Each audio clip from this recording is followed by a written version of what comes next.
Professor Grunsplatter's Spookatorium. I am your curator, Professor Gruntsplatter.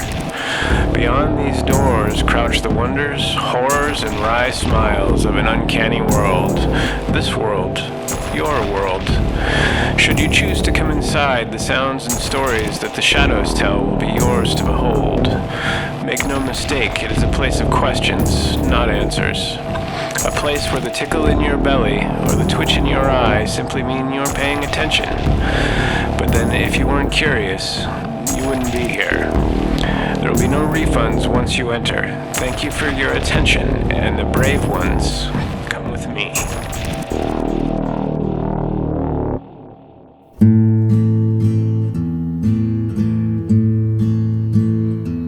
Last night I dreamed of darkness.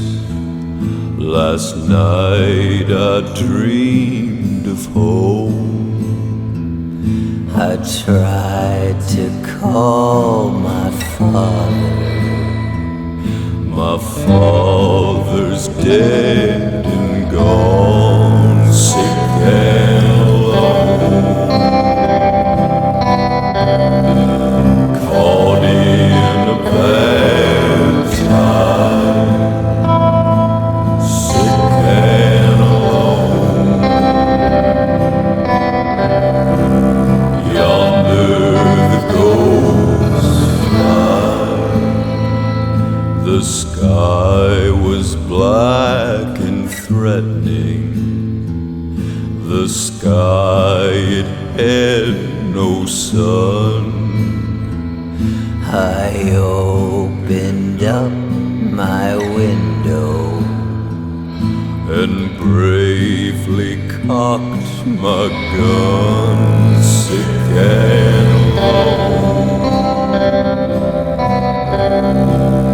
Caught in a bad time, sick and alone. Yonder the ghosts fly. Again the day is ended.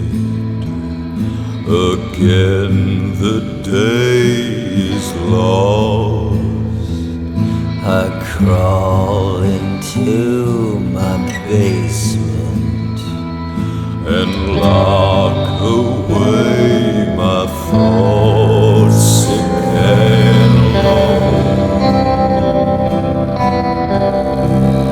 Caught in a bad time, sick and alone. Yonder the ghosts fly.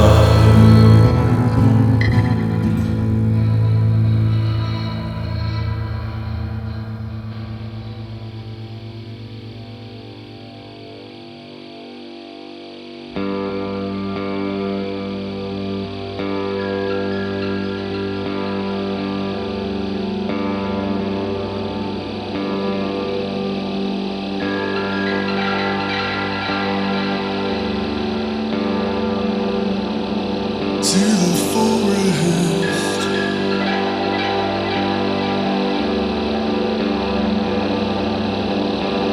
not for the trees.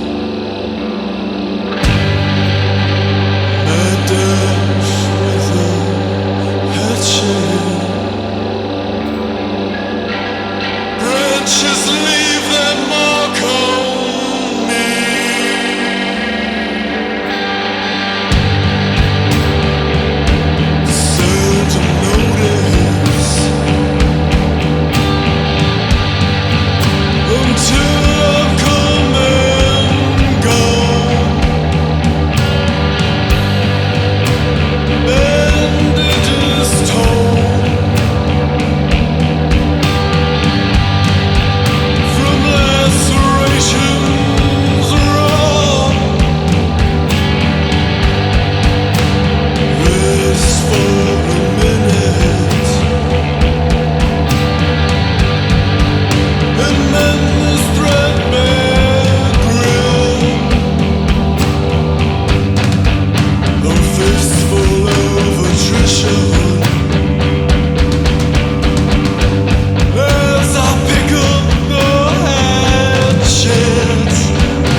Greetings, welcome to episode 72 of the Spookatorium. My elementary school teachers called me Professor Gruntsplatter, and you can too if you like. The show opened with Those Poor Bastards and the track Sick and Alone from their 2008 album The Plague.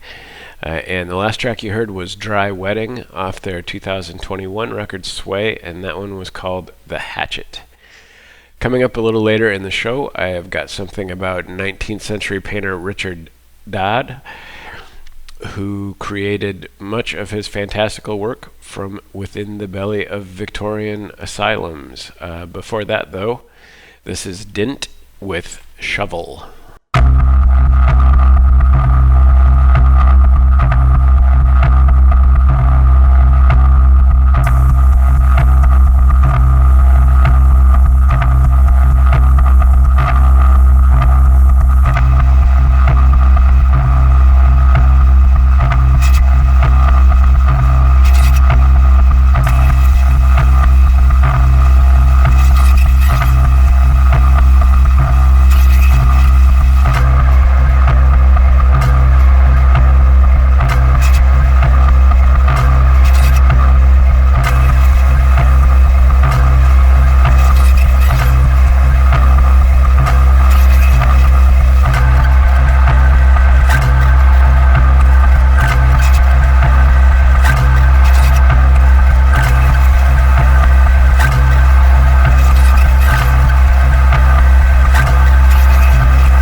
That was Bloodflowers with Steel Churches from the 2002 EP Torn at the Seams.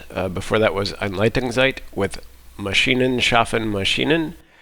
And I think I mentioned this previously, but Phage Tapes just recently reissued several of their releases, and they are worth checking out.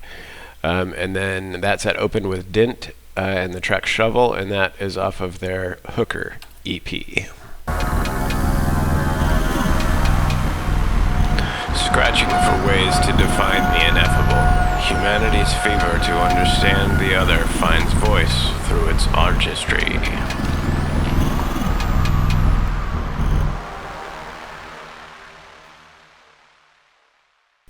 Richard Dadd was born in England in 1817 and would end up being the fourth of 7 children. And of those 7 children, 4 of them would go on to suffer serious mental health issues. Dadd's artistic abilities were evident from an early age, and at 17 he was admitted to the Royal Academy of Arts in London to study. He didn't appreciate the rigidity and the limited scope of how the Royal Academy judged art, and he created a short-lived avant-garde group known as the Klinik. The philosophy of the Klinik leaned away from the historical painting favored by the Academy toward genre painting that favored everyday life, and the idea that art should be judged by the public rather than by academic standards.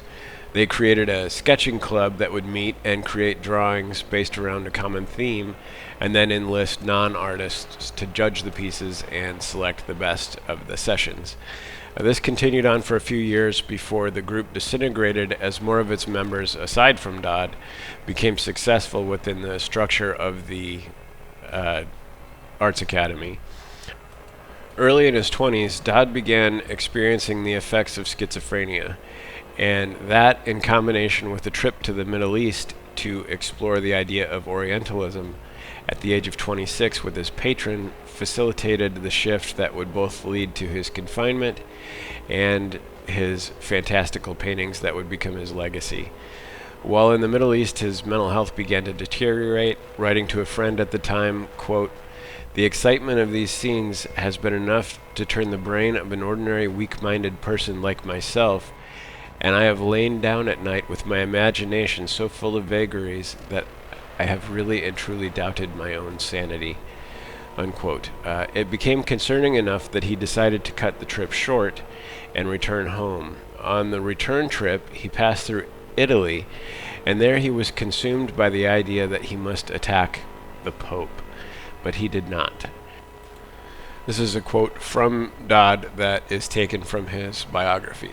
Quote, "On my return from travel, I was roused to a consideration of subjects which I had previously never dreamed of or thought about connected with self, and I had such ideas that had I spoken of them openly, I must, if answered in the world's fashion, have been told I was unreasonable. I concealed, of course, these secret admonitions. I knew not whence they came, although I could not question their propriety, nor could I separate myself from what appeared my fate. My religious opinions varied, and do vary, from the vulgar. I was inclined to fall in with the views of the ancients, and to regard the substitution of modern ideas thereon not as for the better. These and the like, coupled with an idea of a descent from the Egyptian god Osiris. Upon returning to England, he deteriorated further, for a time living off only beer and eggs, and his ability to hold an intelligible conversation was more and more strained. Dadd's family had him seen by a doctor who recommended that he be committed to an asylum, but his father, who had been a pharmacist, decided instead for the classic Victorian cure-all of rest and relaxation. This would prove consequential for both men. In August of 1843, the father and son went for a walk after a meal, and Richard Dadd murdered his father by stabbing him and slashing his throat. Dadd fled to France after the killing, and upon arriving in France, attacked someone else with a razor. He was apprehended for this attack and informed the police that he was also wanted in England. When he was apprehended, he had a list of other people he felt needed to die, and that the reason he'd attacked the person in France was because he got a message from the stars telling him to, and he'd killed his father because he believed that the Egyptian god Osiris had instructed him to because his father was possessed by demons, and noted that he saw black devils crawling all over him, particularly in his saliva. Dadd was tried in 1844 and was one of the very first people to be found guilty by reason of insanity, and this spared him from the gallows and led to his incarceration in the Bethlehem Hospital, sometimes referred to as Bedlam, which has many stories of its own. In Dadd's case, however, it seems that the tales of abuse and neglect were not so much his experience. He was allowed to maintain an artist studio while institutionalized, and that is where the works that would define him were painted. Dadd became a leader in what was known as Victorian-era fairy painting, and the rise of spiritualism and the supernatural helped popularize this darkly whimsical style of work. There were some pieces so detailed that they were a bit like a woodland take on Hieronymus Bosch. The piece considered his masterwork is called the Fairy Feller's Masterstroke, and he spent nearly a decade on it. It remains technically unfinished, but he penned a short poem about the piece as well. Dadd died institutionalized at 68 years old, still working on his art. He's credited as an influence on the artists that would go on to develop the Surrealist movement, and the band Queen recorded a track based on Dadd's painting. This is the poem that he wrote as a means to finish what he wasn't able to finish on the actual canvas for the Fairy Feller's Masterstroke. Fay Woodman holds aloft the axe, whose double-edged virtue now they tax, to do it singly and make single double, featly and neatly, equal without trouble. And once the hazelnut has been split asunder, the two halves would be used as a chariot for his Queen Mab. She is the fairy's midwife, and she comes in a shape no bigger than an agate stone, on the forefinger of an alderman, drawn with a team of little automies athwart men's noses as they lie asleep. Her wagon spokes made of long spinner's legs, the cover of the wings of grasshoppers, her traces of the smallest spider's web, her collars of the moonshine's watery beam, her whip of cricket's bone, the lash of film, her wagoner a small gray-coated gnat, not half so big as a round little worm, pricked from the lazy finger of a maid. Her chariot is an empty hazelnut made by the joiner squirrel or old grub. Time out of mind the fairy coachmakers, and in this state she gallops night by night through lovers' brains, and then they dream of love.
That was Daniel Menche with the third track from his October's Larynx release.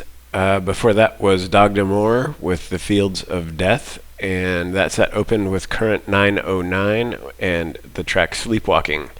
And now this is Click Click with Red from their split 12-inch with Borgesia that came out back in 1988.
and ideas. I am not an expert at anything, and I have no agenda beyond fostering curiosity. The show is not monetized on any platform. It's available on iTunes, Stitcher, Google Podcasts, Spotify, and others.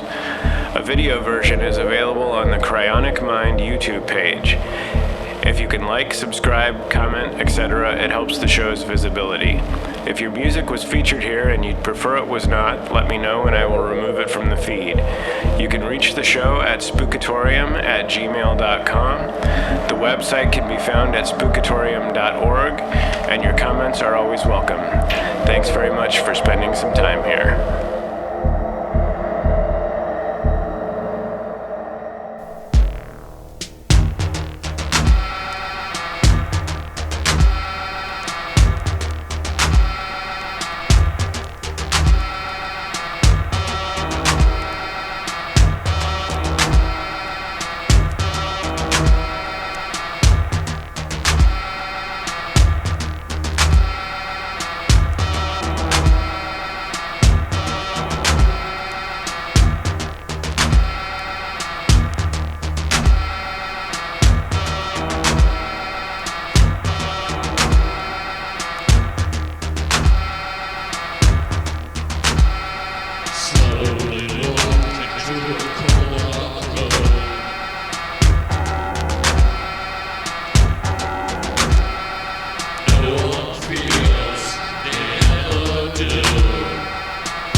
That was The Klinik with Melting Close from 1987. Before that was Khylst Sect with Broken Clocks from their self-titled 2002 EP.